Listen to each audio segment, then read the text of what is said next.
Hi all, welcome back.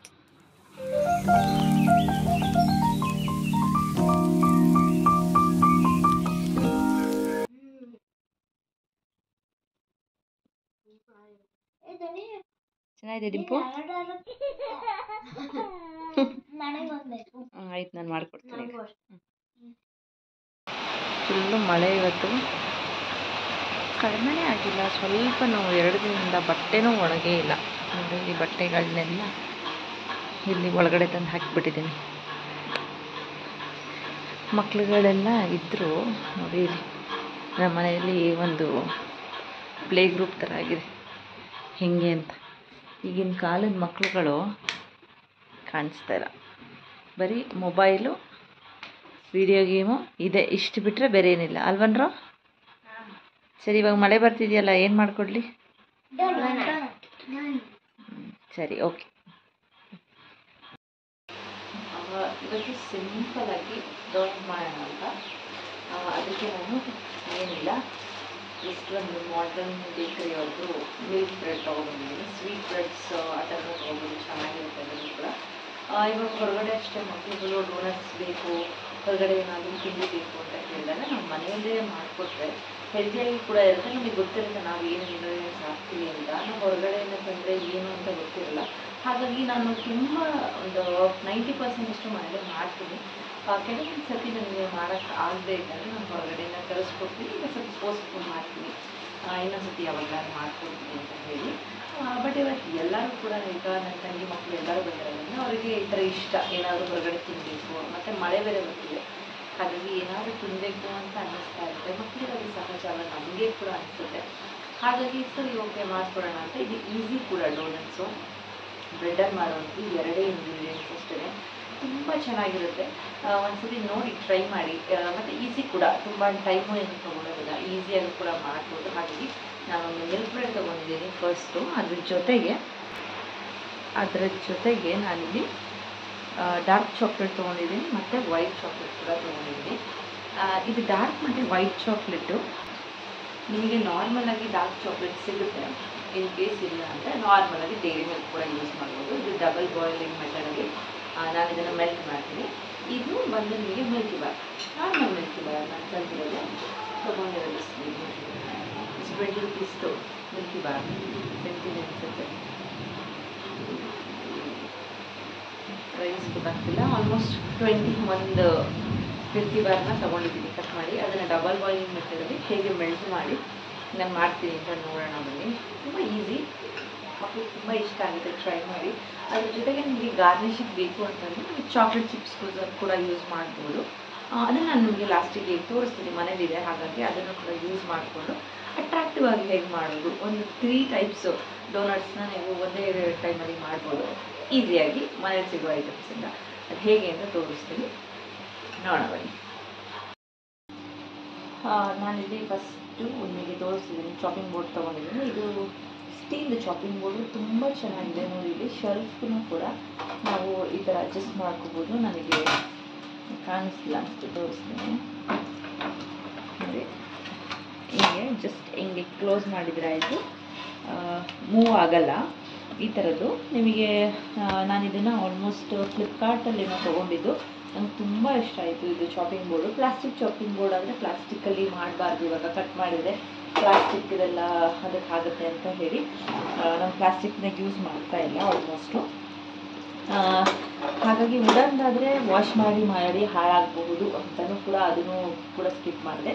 ಇದು ಕೂಡ ಅಷ್ಟೇ, ನಾನು ಫ್ಲಿಪ್ಕಾರ್ಟಲ್ಲಿ ತೊಗೊಂಡಿದ್ದು. ಇದು ಅಷ್ಟೇ ತುಂಬ ಚೆನ್ನಾಗಿದೆ, ಒಂಥರ ಡಿಫ್ರೆಂಟಾಗಿ ಯುನೀಕ್ ಆಗಿದೆ ಅಂತ ಅನ್ನಿಸ್ತು. ಮತ್ತು ನೋಡೋದಕ್ಕೂ ಅಷ್ಟೇ ಅಟ್ರಾಕ್ಟಿವ್ ಆಗಿದೆ. ಅದರ ಜೊತೆಗೆ ಅದಕ್ಕೆ ಪ್ರೊಟೆಕ್ಟಿವ್ ಕವರ್ ಕೂಡ ಕೊಟ್ಟಿದ್ದಾರೆ. ಯೂಸ್ ಮಾಡದೇ ಇದ್ದಾಗ ಈ ಥರ ಕ್ಲೋಸ್ ಮಾಡಿಟ್ಟರೆ ನಾವು ತೊಗೊಬೇಕಾದ್ರೆ ನಮಗೆ ಹರ್ಟ್ ಆಗಲ್ಲ ಅಂತ ಹೇಳಿ. ಇದನ್ನು ಓಕೆ, ಇದನ್ನು ಇವಾಗ ನಾನು ಅದ್ರ ಜೊತೆಗೆ ಈಗ ನೋಡಿ ಒಂದು ಬೌಲಲ್ಲಿ ವಾಟರ್ನ ತೊಗೊಂಡಿದ್ದೀನಿ. ಆ ವಾಟರ್ಗೆ ಇವಾಗ ನಾನು ಈ ಬ್ರೆಡ್ ಏನಿದೆ ಆ ಬ್ರೆಡ್ಡನ್ನು ಫಸ್ಟು ಒಂದು ತೋರಿಸ್ತೀನಿ ಹೇಗೆ ಮಾಡೋದು ಅಂತ, ಈಸಿ. ಫಸ್ಟು ಒಂದು ಬ್ರೆಡ್ನ ತೊಗೊಂಡು ಅದ್ರದ್ದು ಸೈಡ್ನ ಜಸ್ಟ್ ಹೀಗೆ ರಿಮೂವ್ ಮಾಡ್ಕೊಳ್ಳಿ. ಈಗಾದ್ರೂ ರಿಮೂವ್ ಮಾಡ್ಕೋಬೋದು, ಇಲ್ಲ ನೈಫಿಂದನಾದರೂ ರಿಮೂವ್ ಮಾಡ್ಕೋಬೋದು. ನಾನು ಫಸ್ಟು ಇದನ್ನು ರಿಮೂವ್ ಮಾಡ್ತಾಯಿದ್ದೀನಿ ಸೈಡ್ಸ್ ಎಲ್ಲ. ಇದು ನೀವು ಸೈಡ್ಸ್ನ ಬಿಸಾಕೋ ಅವಶ್ಯಕತೆ ಇಲ್ಲ. ನಾನು ಲಾಸ್ಟ್ ವೀಡಿಯೋದಲ್ಲಿ ಅದನ್ನು ಹೇಗೆ ಬ್ರೆಡ್ ಕ್ರಮ್ಸ್ ಆಗಿ ನೀವು ಯೂಸ್ ಮಾಡ್ಕೋಬೋದು ಅಂತ ತೋರಿಸಿದ್ದೀನಿ ಬ್ರೆಡ್ ರೆಸಿಪೀಸ್ ತೋರಿಸಿದಾಗ. ಜಸ್ಟ್ ಇವಾಗ ಇದನ್ನು ಕಟ್ ಮಾಡಿಕೊಂಡು ಈ ಥರ ಅದನ್ನು ಒಂದು ಹಾಫ್ ಮಾಡಿಕೊಂಡು ವಾಟರಲ್ಲಿ ಡಿಪ್ ಮಾಡಿ. ವಾಟರಲ್ಲಿ ಡಿಪ್ ಮಾಡಿದ್ಮೇಲೆ ಇದನ್ನು ವಾಟರ್ನ ಸ್ಕ್ವೀಸ್ ಮಾಡ್ಕೊಳ್ಳಿ. ಸ್ಕ್ವೀಸ್ ಮಾಡಿದಾಗ ಅದು ಬ್ರೆಡ್ ಆಗಿರೋದ್ರಿಂದ ಮೆತ್ತಗಾಗುತ್ತೆ. ಅದನ್ನು ಸ್ವಲ್ಪ ನೀಟಾಗಿ ಸ್ಕ್ವೀಸ್ ಮಾಡಿ ನೋಡಿ, ಅದು ಒಂಥರ ಉಂಡೆ ಥರ ಕನ್ಸಿಸ್ಟೆನ್ಸಿಗೆ ಬಂದಾಗ ಜಸ್ಟ್ ಅದನ್ನು ಹೀಗೆ ಉಂಡೆ ಮಾಡಿಕೊಂಡು ನೋಡಿ, ಜಸ್ಟ್ ನೋಡಿ ಆರಾಮಾಗಿ ಮಾಡ್ಬೋದು. ತುಂಬ ಈಸಿ. ಉಂಡೆ ಮಾಡಿಕೊಂಡು ನೀವು ಹೇಗೆ ಇದು ಮಾಡ್ತೀರಾ ಜಸ್ಟ್ ಈ ಥರ ತಕ್ಕೊಂಡು ಒಂದು ಫಿಂಗರಲ್ಲಿ ಈ ಥರ ಈ ಉದ್ದಿನ ವಡೆ ಮಾಡ್ತಾರಲ್ಲ ಆ ಥರ ಸೇಮು ಸ್ವಲ್ಪ ಅಂಟಿದ್ರೆ ಹಿಂಗೆ ಮಾಡ್ಕೊಳ್ಳಿ. ಜಸ್ಟ್ ಈ ಥರ ತೂತ ಮಾಡಿಕೊಂಡು ನೋಡಿ ಡೋನಟ್ ಶೇಪಿಗೆ ಬಂತಲ್ಲ, ನೀಟಾಗಿ ಸ್ವಲ್ಪ ಮಿದ್ದಿ ಚೆನ್ನಾಗಿ ಉಂಡೆ ಮಾಡಿದರೆ ಈ ಥರ ಬ್ರೇಕ್ಸ್ ಬರೋಲ್ಲ. ನಾನು ಇನ್ನೊಂದು ಮಾಡಿ ತೋರಿಸ್ತೀನಿ ನಿಮಗೆ ನೋಡಿ. ಅದು ಸ್ವಲ್ಪ ಹಿಡ್ದಂಗೆ ಆಗುತ್ತೆ. ಹಾಗಾಗಿ ನೀರನ್ನು ಸ್ವಲ್ಪ ಎತ್ಕೊಂಡು ಹೀಗೆ ಮಾಡ್ಕೊಬೇಕು. ಜಸ್ಟ್ ಇದನ್ನೆಲ್ಲ ಕವರ್ ಮಾಡ್ಕೊಳ್ಳಿ ಅಷ್ಟೇ.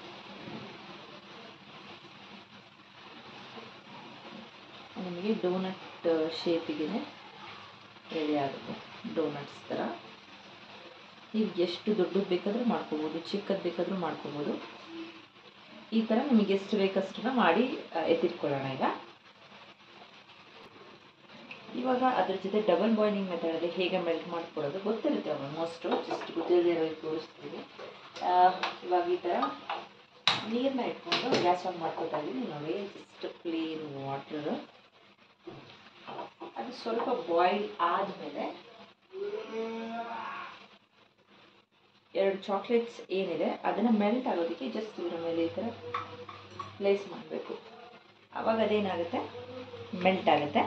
ಅದು ಮೆಲ್ಟ್ ಆಗೋ ಟೈಮಲ್ಲಿ ತೋರಿಸ್ತೀನಿ. ಅಷ್ಟೊತ್ತಿಗೆ ನಾವು ಡೋನಟ್ಸ್ಗೆ ಏನೇನು ಶೇಪ್ ಇದೆ ಅದನ್ನು ಮಾಡ್ಕೊಂಡ್ಬಿಡೋಣ. ಮತ್ತೊಂದು ಬ್ರೆಡ್ಡನ್ನು ತಗೊಂಡು ಸೇಮ್ ಅದೇ ಥರ ಮಾಡಿ ಜಸ್ಟ್ ಹೀಗೆ ಪ್ರೆಸ್ ಮಾಡಿ ಸ್ವಲ್ಪ ವಾಟರ್ನ ಕೈಯಲ್ಲಿ ಇದು ಮಾಡಿಕೊಂಡು ಹೀಗೆ ಪ್ರೆಸ್ ಮಾಡಿದರೆ ಆಯಿತು ನೋಡಿ. ಡೋನಟ್ ಶೇಪ್ ಇನ್ನೊಂದು ರೆಡಿ ಆಯಿತು. ಇದೇ ಥರ ನಮಗೆ ಎಷ್ಟು ಡೋನಟ್ಸ್ ಬೇಕು ಅದನ್ನು ಮಾಡ್ಕೊಂಡ್ರಾಯಿತು. ಇವಾಗ ಡೋನಟ್ಸ್ನ ರೆಡಿ ಮಾಡ್ಕೊಂಡಾಗಿದೆ. ಇವಾಗ ಡೀಪ್ ಫ್ರೈ ಮಾಡ್ಕೋಬೇಕು. ಅದಕ್ಕೆ ಆಯಿಲ್ನ ಇಟ್ಕೊಂಡಿದ್ದೀನಿ. ಡೀಪ್ ಫ್ರೈ ಮಾಡೋದಕ್ಕೆ ಎಷ್ಟು ಆಯಿಲ್ ಬೇಕು ನೀವು ಅಷ್ಟು ಆಯಿಲ್ನ ಇಟ್ಕೋಬೋದು. ನಾನು ಇವಾಗ ಸಪ್ರೇಟ್ ಬೌಲ್ಗೆ ಹಾಕ್ಕೊಂಡು ಮತ್ತು ಅದನ್ನು ಮೆಲ್ಟ್ ಮಾಡ್ಕೊಳ್ಳೋದಕ್ಕೆ ಅಂತ ಇಟ್ಟಿದ್ದೀನಿ. ಅದು ಸ್ವಲ್ಪ ನೀಟಾಗಿ ಮೆಲ್ಟ್ ಆಗಬೇಕು.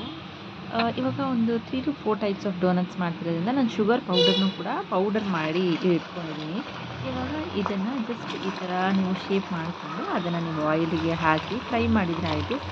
ಬೇಗನೆ ಆಗೋಗುತ್ತೆ. ನಿಮಗೆ ಲೈಕ್ 1 to 2 ಮಿನಿಟ್ಸಲ್ಲೇ ಇದು ಬೇಗ ಫ್ರೈ ಆಗಿಬಿಡುತ್ತೆ. ಹಾಗಾಗಿ ನಿಮಗೆ ಇದು ತುಂಬ ಟೈಮು ಏನು ತಗೊಳ್ಳೋದಿಲ್ಲ. ನೋಡಿ ಇವಾಗ ಎಷ್ಟು ಚೆನ್ನಾಗಿ ಈ ವಡೆ ಥರ ಬರುತ್ತಲ್ಲ, ಉದ್ದಿನ ವಡೆ ಆ ಥರ ಕಾಣಿಸ್ತಾ ಇದೆ. ಆ ಥರ ಫ್ರೈ ಆಗಿದೆ. ತುಂಬ ಚೆನ್ನಾಗಿ ಕೂಡ ಇರುತ್ತೆ. ಜಸ್ಟ್ ಈ ಥರ ಫ್ರೈ ಮಾಡೋದು, ನಾವು ಡಿಪ್ ಮಾಡಿಬಿಟ್ಟು ಸರ್ವ್ ಮಾಡೋದು ಅಷ್ಟೇ. ಮಕ್ಕಳಿಗಂತೂ ತುಂಬ ಇಷ್ಟ ಆಗುತ್ತೆ. ಹೊರಗಡೆಯಿಂದ ಡೋನಟ್ಸ್ ತರೋದಕ್ಕಿಂತ ಈ ಥರ ಒಂದು ಸತಿ ಮಾಡಿ ಟ್ರೈ ಮಾಡಿ ನೋಡಿ. ಇವಾಗ ನೋಡಿ ನಾನಿವಾಗ ಒಂದನ್ನು ತೊಗೊಂಡು ಹೇಗೆ ಡಿಪ್ ಮಾಡ್ತೀನಿ ಅಂತ ಹೇಳಿ. ಫಸ್ಟು ನಾನು ಶುಗರ್ ಪೌಡರಲ್ಲಿ ನಾನು ಡಿಪ್ ಮಾಡ್ತಾಯಿದ್ದೀನಿ.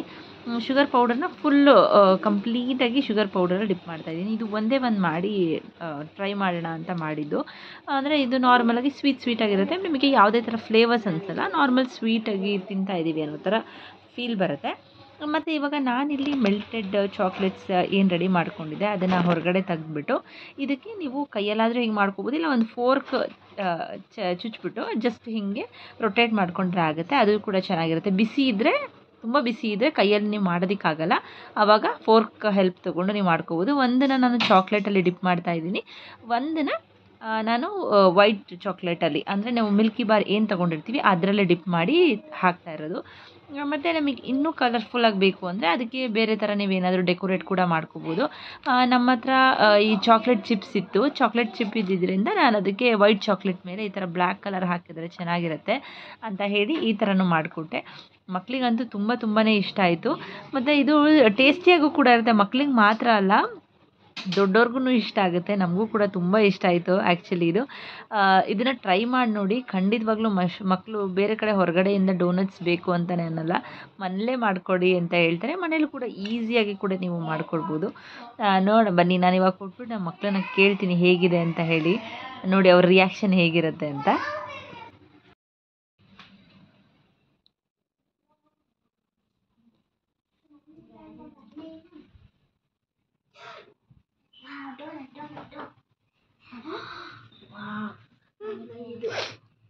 ಟೇಸ್ಟ್ ಮಾಡಿ, ಎಲ್ಲ ಹಾಫ್ ಟೇಸ್ಟ್ ಮಾಡಿ.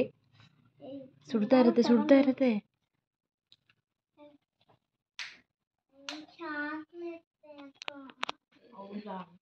ಎಲ್ಲ ಅರ್ಧ ಟೇಸ್ಟ್ ಮಾಡಿ.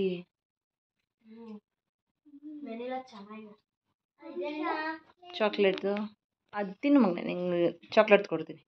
ಹೇಗಿದೆ? ಯಾವ್ದು ಚೆನ್ನಾಗಿದೆ? ಚಾಕ್ಲೇಟ್ ಚೆನ್ನಾಗಿದೆಯಾ, ವೆನಿಲಾ ಚೆನ್ನಾಗಿದೆಯಾ?